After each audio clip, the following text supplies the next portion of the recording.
আসসালামু আলাইকুম রহমতুল্লাহি ওয়া বারাকাতুহু। পৃথিবীটাকে মানুষ কিভাবে মায়ায় আঁকড়ে ধরে রাখছে, কিন্তু থাকতে পারবে কেউ? পারবে না। যখন নির্ধারিত ডাক আসবে তখন চলে যেতে হবে। এজন্য দুনিয়া দুনিয়া দুনিয়া করো। আমি তো কিছুই দেখতেছি না। দুনিয়া দুনিয়া করতেছে পৃথিবীর মানুষ, অট্টালিকা নিয়ে ব্যস্ত। পৃথিবীতে লাগাতেন মানুষ হাজার হাজার বছর বেঁচে থাকবে, এরকম একটা অবস্থা। মানুষ পৃথিবী দুনিয়ায় নিয়ে মানুষ ব্যস্ত। ধন সম্পদ, অর্থ সম্পদ এগুলা তো লাগে। আবার এগুলা যদি পরিপূর্ণভাবে আল্লাহর রাস্তায় খরচ করা হয় তাহলে তো আরো ভালো। কিন্তু পৃথিবীর মায়া পড়ে মানুষ কি না করতেছে টাকার জন্য। পৃথিবীতে মানুষ এমন কোনো খারাপ কাজ নাই যে পৃথিবীতে না করতেছে। মুসলিমরা 1000 টাকার বিনিময়ে এদেশে মানুষ হত্যা করা হয়, 500 টাকার বিনিময়ে মানুষ হত্যা করা হয়। তাহলে টাকার জন্য কি না করতেছে পৃথিবীর মানুষ। আল্লাহ হেফাজত করে। দুনিয়াটা কিছু না, মাতাউল কলি, খুবই সামান্য সময়ের জন্য এটা।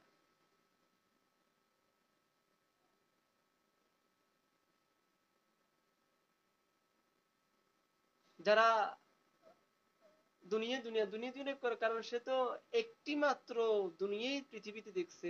যখন তিনি মায়ের গর্ভে ছিলেন, তখন গর্ভে থেকে যখন পৃথিবীতে আগমন করছে তখন সর্বপ্রথম দুনিয়ায় উনি চোখে দেখছে। এই জন্য ওনার কাছে বেস্ট প্লে দুনিয়ায়। কিন্তু মায়ের গর্ভের মাধ্যমে আল্লাহ রাব্বুল আলামিন যে তাকে খাবারের ব্যবস্থা করছেন, তার হেফাজত করছেন ফেরেশতাকে দিয়ে, সেটা তো সে দুনিয়াতে আসতো কোরআন বলিয়ে দিয়েছেন, কিন্তু সেটা তো সে ধরে নেয় নাই।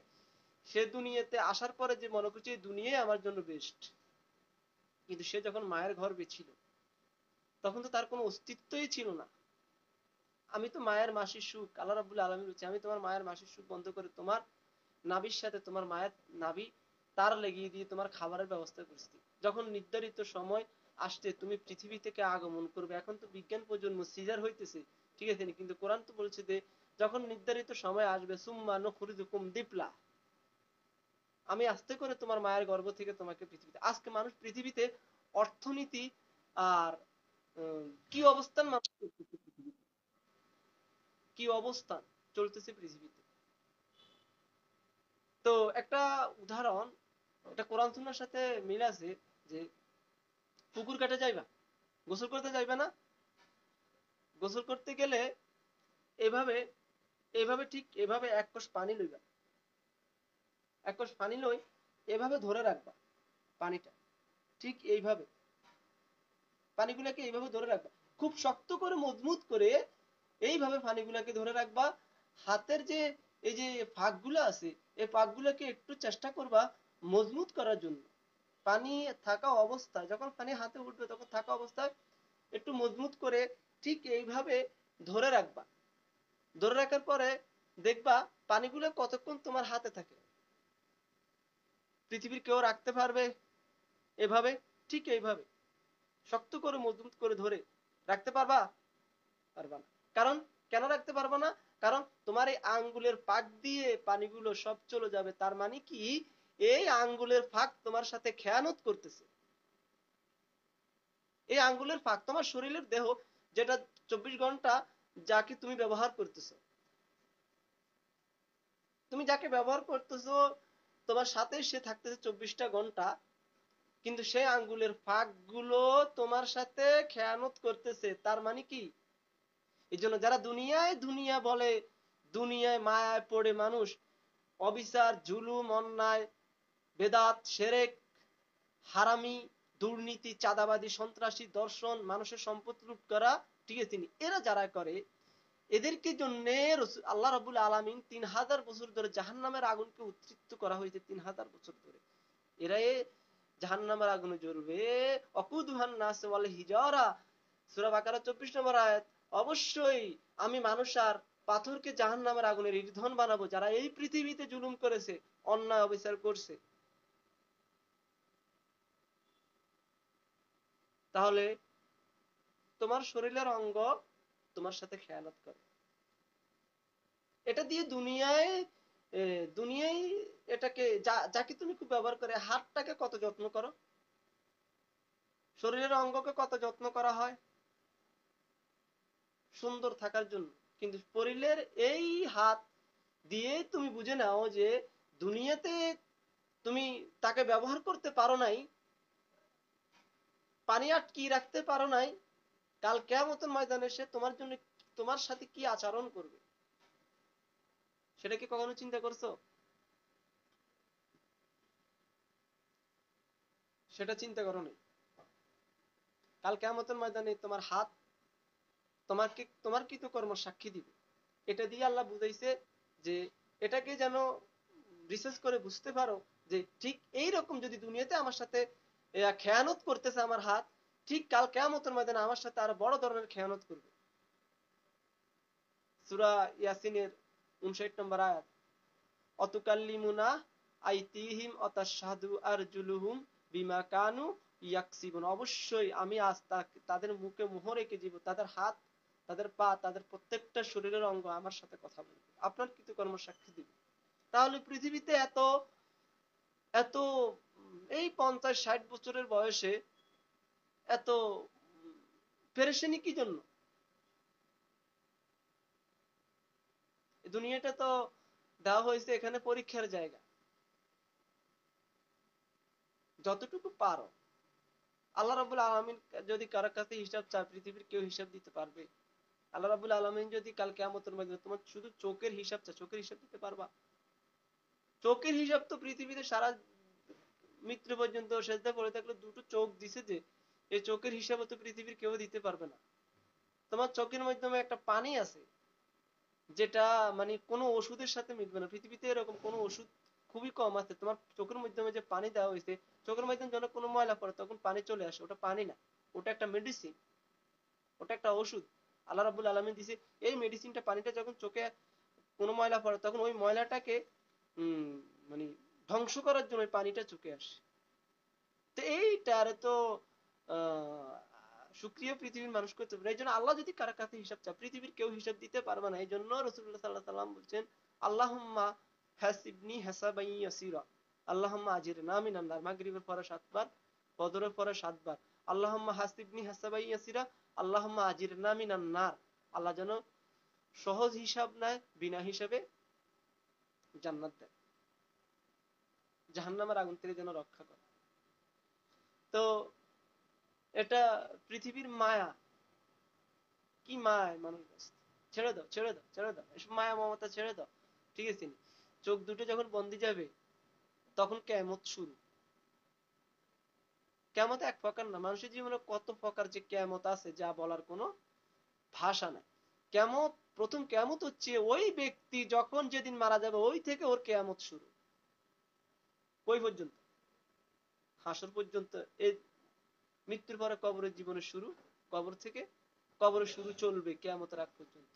যখন কিয়ামত শুরু হবে, বিচারের দিনটা, তখন এখান থেকে আবার তেনাকে উঠানো হবে, কোরআন বলছে উঠানো হবে সেখানে। এই হাসরের ময়দানে উঠানোর আগ পর্যন্ত কিয়ামত চলবে, এর পরে পরের ধাপ আরেকটা কিয়ামত তার জীবনে চলবে, বিচারের। এজন্য এত অর্থ, পৃথিবী, অর্থ, এত ধন সম্পদ দিয়ে কি, আমি জুলুম পথে কেন লাখ লাখ টাকা কামাবো? আমি জুলুম পথে যদি টাকা ইনকাম করি, যে আমি বিল্ডিং করতেছি, এখন পৃথিবীর মানুষ বেশিরভাগ হারাম টাকা মানুষ অর্থ সমর্থ করতেছে, হালাল পথে কেউ কিছু করতে পারতেছে না। বড় বড় ডিলার যারা, ব্যবসায়িক যারা, প্রত্যেকটা ব্যবসায়িক লোনের সাথে সুদের সাথে জড়িত। তা হালাল কিভাবে হলো? জাকাত তো নাই, সদকা তো নাই, দান সদকা তো নাই, এটি তো কিছু নাই। বেশিরভাগ মানুষ, প্রবাসীদের মধ্যে না অনেকে আছে যে প্রবাসীরা প্রবাসীদের ভাই ভাই টাকা মেরে দিতেছে। একটা কোম্পানিতে কাজ করে, 2 মাস 3 মাস স্যালারি আটকে রাখছে, আরবে টাকা দিছে 20,000 রিয়াল 30,000 রিয়াল, বাস মারে দিয়ে আউট। আগে টার্গেট করে রাখতে যে ফ্লাইটে চলে যাবে, কারণ হয়তো ফ্রি ভিসা, এতে কোনো মধ্যে টিকিট কাটতে পারে। তো এই যে টাকা মেরে দিছো, হুম, কারো এক ফোঁটা চোখের পানি যদি মনে কষ্টে পড়ে, তাহলে দুনিয়াতে আল্লাহ রাব্বুল আলামিন তোমাকে এমন অবস্থান করবে যেটা হিসাবের বাইরে। আর হারাম পথ উপার্জন করে যতটা ইট গাঁটবা, কাল কিয়ামতের ময়দানে প্রত্যেকটা ইট তোমার জন্য সাক্ষী দিবে। এই জন্য আল্লাহ রাব্বুল আলামিন 3000 বছর ধরে জাহান্নামের আগুনকে উদ্ধৃত করছে, কিন্তু জান্নাতকে সাজাইতেছে। এক যারা আবু বকর সিদ্দিক রাদিয়াল্লাহু তাআলা যে জান্নাত পাবে, নবী করিম সাল্লাল্লাহু আলাইহি ওয়াসাল্লাম কি সেই জান্নাত পাবে?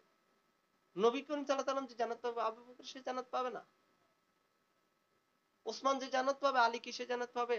হযরত হামজা রাদিয়াল্লাহু তাআলা যে জান্নাত পাবে, সেটা কি হাসান হুসাইন পাবে? জান্নাতের স্তর আছে।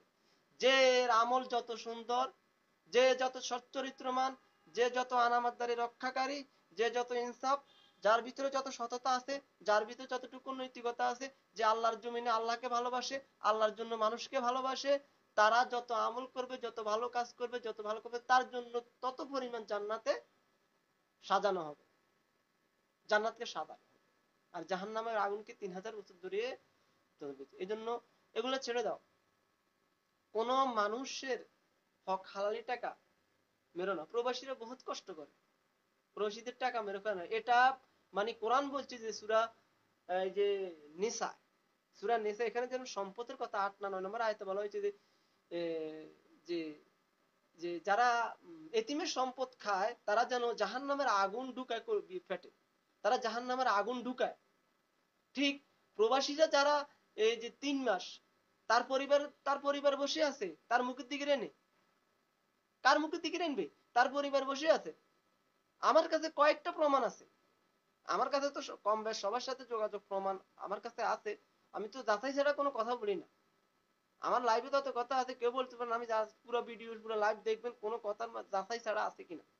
এই যে তারা তো প্রবাসী, তার স্ত্রী পুত্র সন্তান, তার মা বাবা এবং তার মুখের দিকে রেনে আছে, মা আমি তো 3 মাস কাজ করছি, স্যালারি পাই না, ইনশাল্লাহ মা দোয়া করেন আমি স্যালারি পাবো। তো স্যালারি পাইবে, অমুক দিনে স্যালারি পাইবে, টাকাটা আপনারা একজনে দিলেন, মারি মারি দিয়ে চলিয়েছে।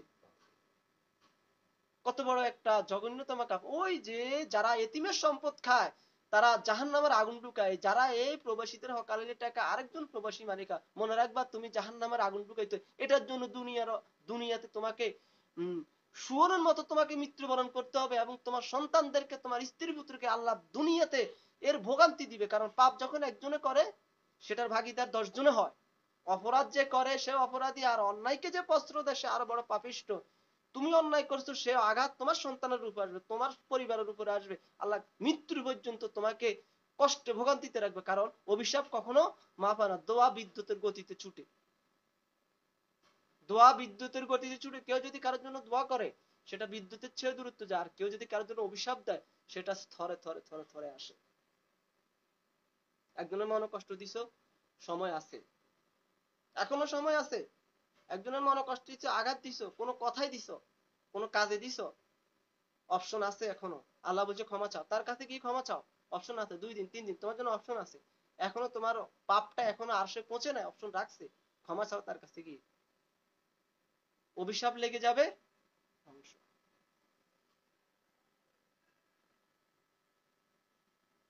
আর আরেকটা হচ্ছে,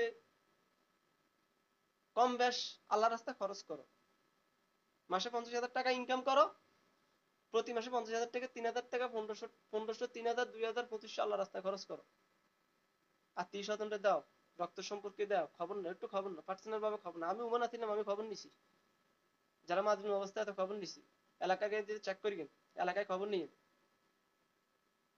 রাসূলুল্লাহ সাল্লাল্লাহু আলাইহি সাল্লাম কাছে কিছু চাইলে পকেটে হাত দিতে, থাকলে দিতে, যদি না থাকে বলতে আজকে তো দিতে পারি নাই, তুমি আবার এসো, দিব না, এই কথা কখনো বলে নাই।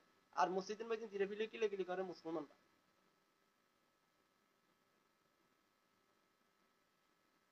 ইসলামী 73টা দল হবে, এটা যদি এগুলা নিয়ে বলতে গেলে অন্তত 2 ঘন্টা লাগবে। আমার কাছে কোরআনের সূরা আনামের 159 নম্বর আয়াত, সূরা আনকাবুত, আরো বিভিন্ন আয়াত, 6-7টা আয়াত আছে যে মুসলিমরা বিভিন্ন দলে কেন লিপ্ত হবে। আর হাদিসের রেফারেন্স, এটা একসময় 1.5-2 ঘন্টা লাগবে সময় করে বলবো, কেন মুসলিমরা বিভিন্ন দলে লিপ্তে রাসূলুল্লাহ সাল্লাল্লাহু আলাইহি ওয়াসাল্লাম এই সম্পর্কে কি বলছে সেটা বলছে, অবশ্যই যারা মুসলিম উম্মাহ একতা নষ্ট করেছে তাদের কোনো দায়িত্ব তোমার নয়। যারা মুসলিম উম্মাহ একতা নষ্ট করেছে হে নবী তাদের কোনো দায়িত্ব তোমার নয়। সূরা আনামের 159 নম্বর আয়াত। অবশ্যই আমি কাল কিয়ামতের ময়দানে ওদের বিচার করব। লম্বা দাম লই দাঁড়াই লই টুপি লই কিলাকিলি করার দরকার আছে। এগুলা করতে যাই ফরজ তরক করে খালি আমাদের মধ্যে মতামত থাকবে, কিন্তু আমরা মুসলিম উম্মাহ একতা, অত আওয়ামী লীগ করে আলহামদুলিল্লাহ এতে আমার ভাই, এত বিএনপি করে এতে আমার ভাই, অত তাবলিগ করে এতে আমার ভাই, অত জামাত করে এতে আমার ভাই, আমরা ভাই ভাই, ঠিক আছে, ঠেলাঠেলির কোনো কারণ নেই। কিন্তু এখানে মাধ্যমে রক্তের সম্পর্ক যারা আছে তাদেরকে দান সদকা করো পার্সোনাল ভাবে, হাসি মুখে কথা বলো, জাকাত দাও, আর বলো আমি আপনার জন্য কিছু করতে পারি না, আপনি আমাকে দোয়া করেন, ইনশাল্লাহ আল্লাহ আমাকে তৌফিক দিলে আমি আপনাকে সহযোগিতা করবো। তখন সে মনে খুশি হয়ে যাবে, আল্লাহর কাছে দোয়া করবো আল্লাহ আপনাকে সুস্থ রাখবো, ভালো রাখবো। এমনও পরিবার আছে মাসে 30,000 টাকা ওষুধে খায়, আল্লাহ খাবার খা, বালা করি খা, জাকাত নাই, দান নাই, সদকা নাই, নিকট আত্মীয়ের খবর নাই, রক্তের সম্পর্কে অনেক মানুষ অসুস্থ হয়ে মরে যায়। একজন লোক অসুস্থ অবস্থায় আছে, নিকটে নিকটবর্তী প্রতিবেশী,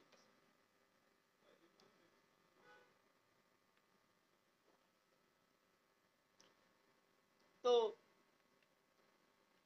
উনি যে অসুস্থ অবস্থায় আছেন, এখন অসুস্থ অবস্থায় থেকে উনি মৃত্যুবরণ করছে। এখন অসুস্থ অবস্থা থেকে মৃত্যুবরণ করছে, আর সমাজ ওনার মৃত্যুর পরে সমাজ বলছে যে আল্লাহ রাব্বুল আলামিন ওনার হায়াত শেষ, উনি চলে গেছে,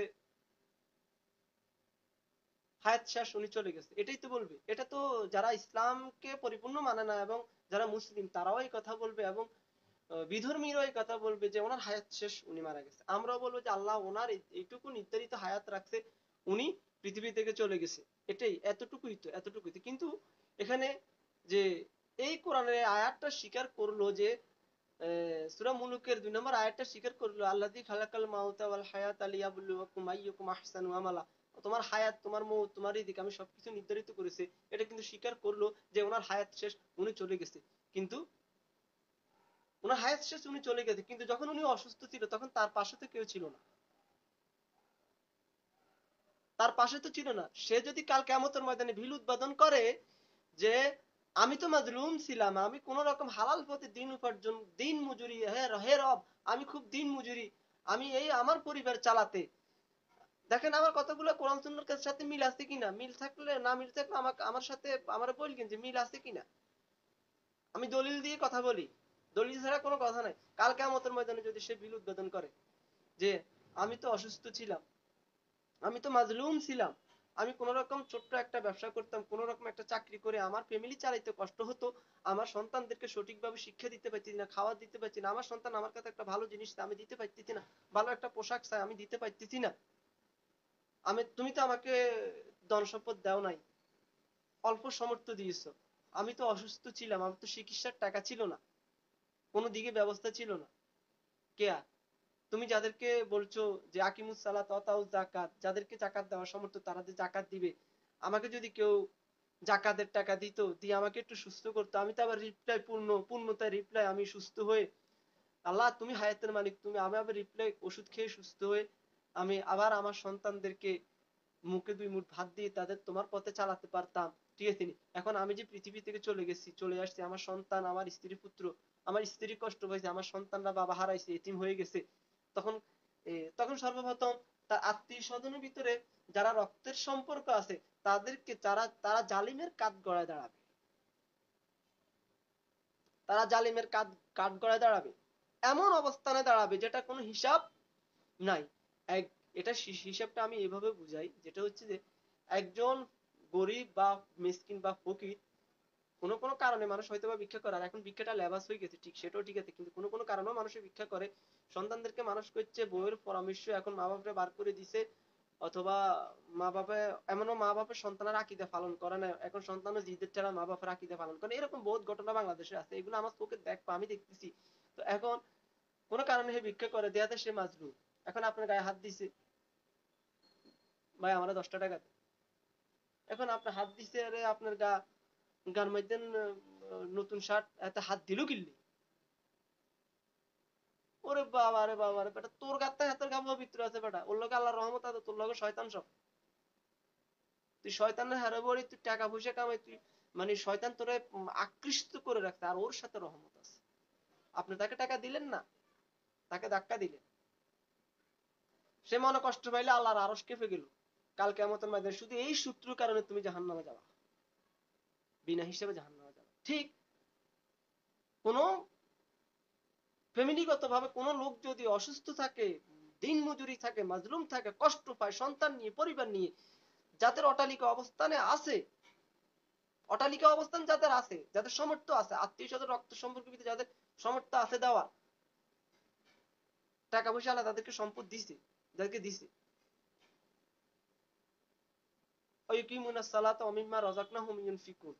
আল্লাহ যে রিজিক দিয়েছে সেই রিজিক থেকে আল্লাহ রাস্তা খরচ করা, যারা দেয় নাই তাদের অবস্থা ভয়াবহ হবে। আল্লাহ রাখে না, এদের টাকা আল্লাহ রাখে না। কলেরা, ডায়রিয়া, বিভিন্ন ক্ষেত্রে আল্লাহ রাব্বুল আলামিন এদের টাকা লাখ লাখ টাকা নিয়ে যায়, কিন্তু আল্লাহর রাস্তা খরচ করা।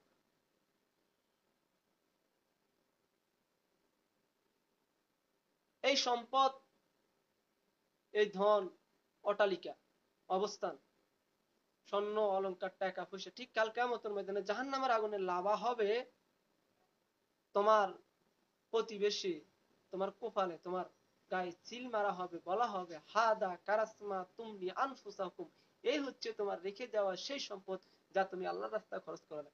তবে পয়সা আলাদের বহুত অবস্থান হবে কাল কিয়ামতের ময়দানে, ভয়াবহ অবস্থা হবে।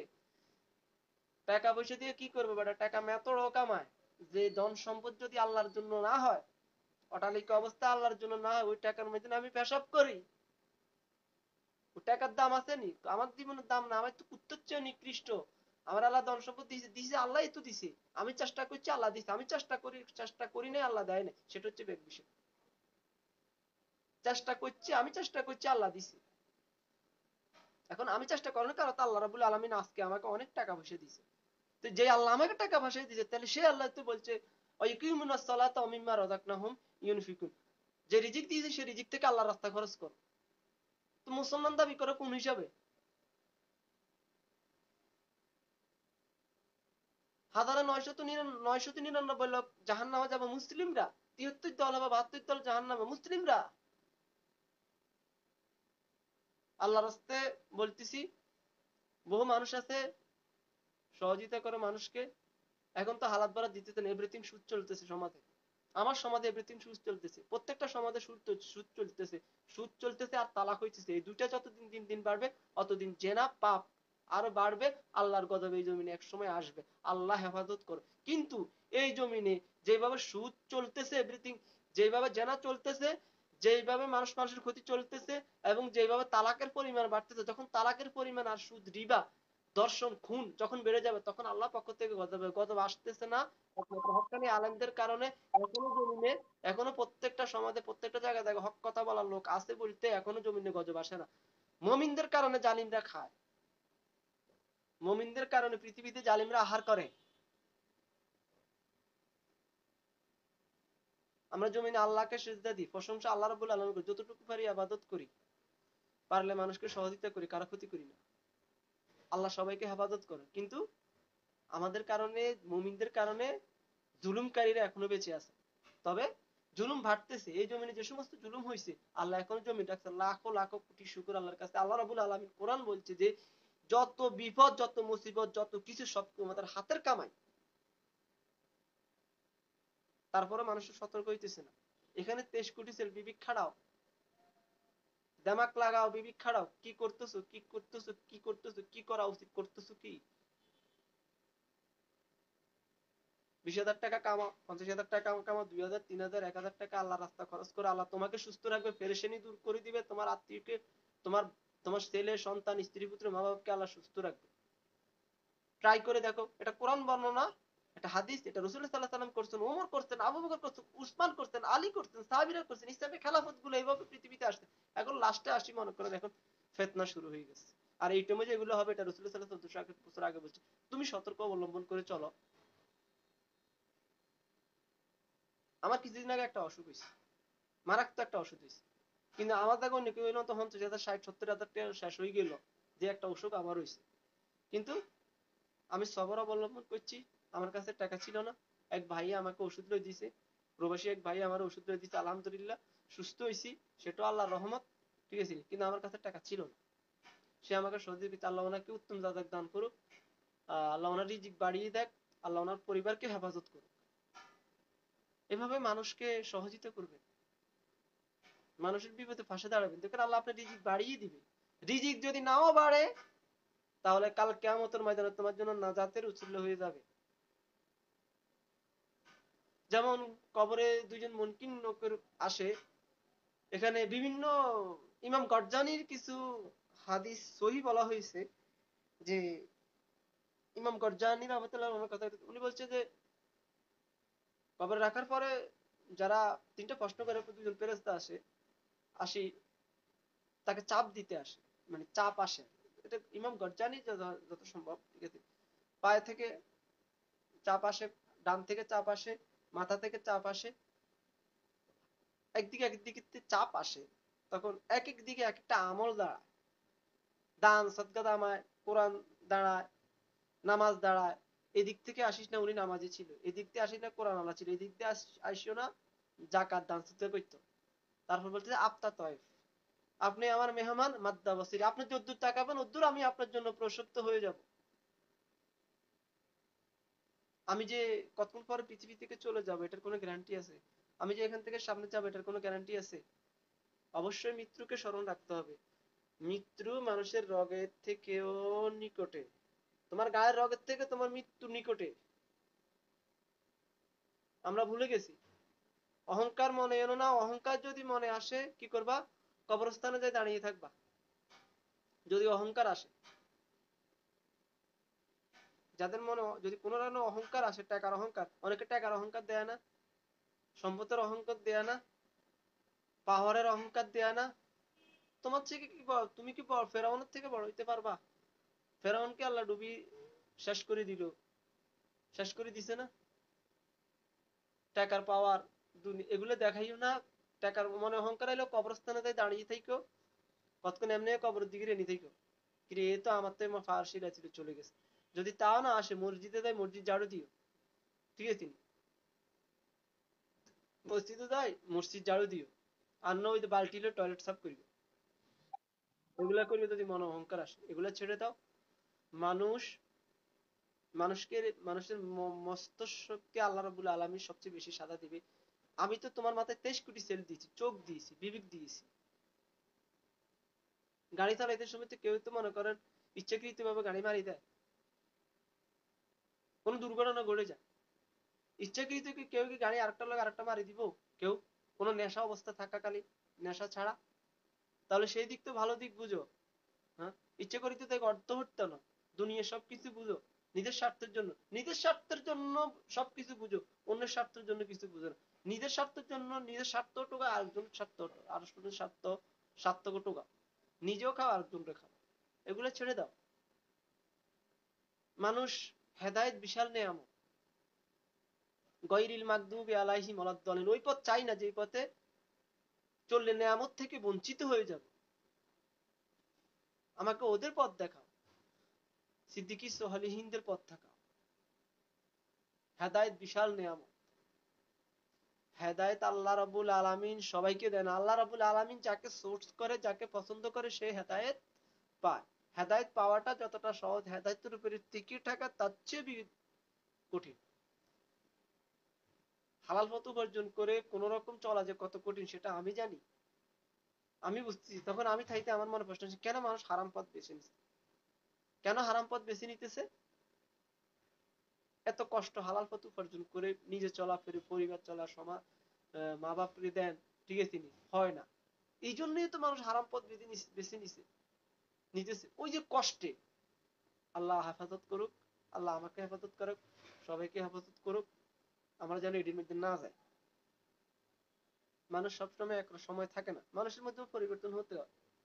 মানুষের মাধ্যমে দিন দিন পরিবর্তন হইতে হয়, মানুষ আপডেট হতে হয়, দুনিয়ার সম্পর্কে জানতে হয়, দিন সম্পর্কে জানতে হয়, ইসলাম সম্পর্কে জানতে হয়, মানবতার সম্পর্কে জানতে হয়, মানুষ কল্যাণের সম্পর্কে জানতে হয়, সবকিছু জানতে হয়। এগুলো জানতে হয়, বুঝতে হয়, নিজেকে পরিবর্তন করতে হয়। মানুষ যদি মানুষের মধ্যে যদি পরিবর্তন না থাকে সেটা মানুষ না, সেটা কোনো মানুষ না, সেটা মানুষের কাতারে নাই, সেটা কুত্তার চেয়ে নিকৃষ্ট। বালহু আল আদল, এটা কুত্তার চেয়ে নিকৃষ্ট। মানুষের পরিবর্তন হতে হয়, মানুষ সবটাইম অ্যাকুরেট থাকে না, চিন্তা দ্বারা করতে হয়, আল্লাহর কাছে চাইতে হয়। জ্ঞানের কথা আল্লাহর কাছে চাও, রব্বি জিদনি ইলমা, আল্লাহ তুমি আমার জ্ঞানকে বৃদ্ধি করে দাও, আল্লাহ তোমার জ্ঞানকে বৃদ্ধি করে দিবে। মানুষের পাশে দাঁড়াও, নিজেও খাও, মানুষকে খাওয়াও, মানুষকে সহযোগিতা করো, মানুষকে হেল্প করো, ঠিক আছে, আল্লাহ তোমাকে সকল বিপদ আপদ থেকে হেফাজত করবে, ফি আমানিল্লাহ।